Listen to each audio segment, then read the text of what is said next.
Assalamualaikum, salam sejahtera. Kita jumpa lagi hari ini. Hari ini kita nak bincang yang simple-simple lah, iaitu lampiran simpat.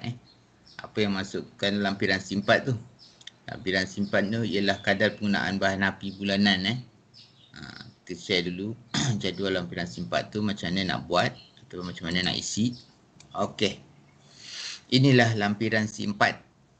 Format analisa kadar penggunaan bahan api bulanan. Saya bagi contoh kat sini untuk bulan Januari hingga Jun 2019 lah. Untuk kereta ni lah BBK 2728. Ini kereta ni ialah Proton Privé lah. Okey.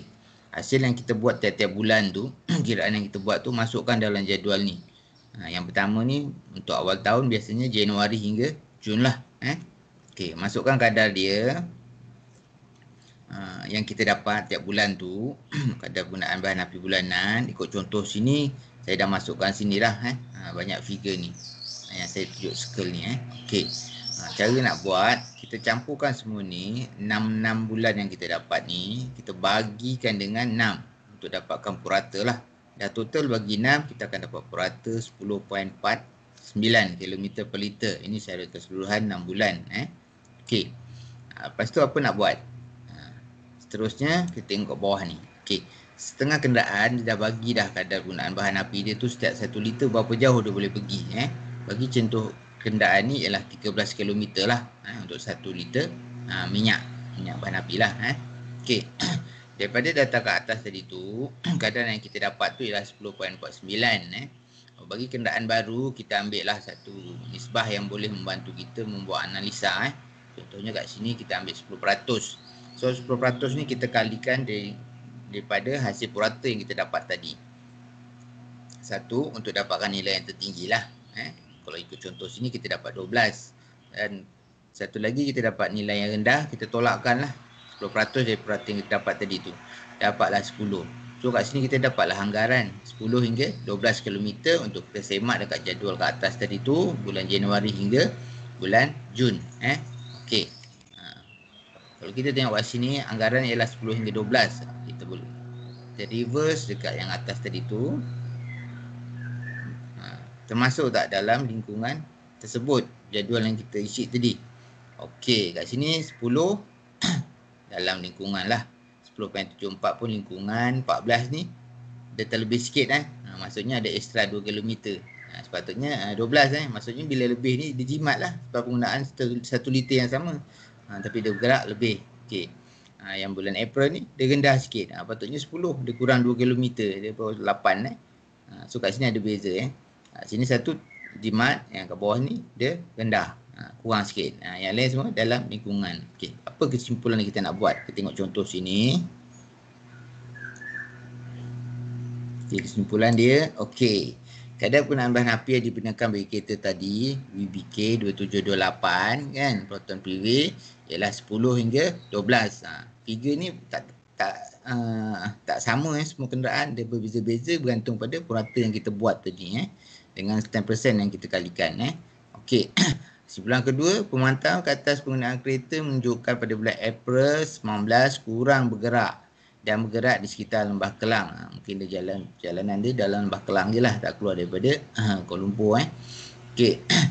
Menyebabkan kadar penggunaan bahan api agak tinggi sedikit daripada analisa yang dibuat dengan perbezaan 2 km. Tu tadilah, itu bulan berapa tadi yang kita tengok kan. Kita tengok kat atas tu, bezanya 2 km lah. Okey. Untuk analisa bulan ni hendaklah disahkan oleh pengenderaan lah. Ni yang pertama, tahun yang pertama. Tahun kedua barulah ketua jabatan lah. Okey. Kadar penggunaan bahan api pertengahan tahun 2019 adalah berpatutan dan bersesuaian dengan tugasan yang dilaksanakan di sekitar Lembah Kelang sahaja, menunjukkan sedikit pengurangan dari segi jarak 2 km pada bulan April. Ini ringkasan ni yang buat siapa? Pegawai kenderaan lah. Lepas tu dia chop dan sign sahkan. Ini satu contoh lah tahun yang pertama. Okey, tahun yang sama pada hujung tahun yang kali kedua seperti di bawah.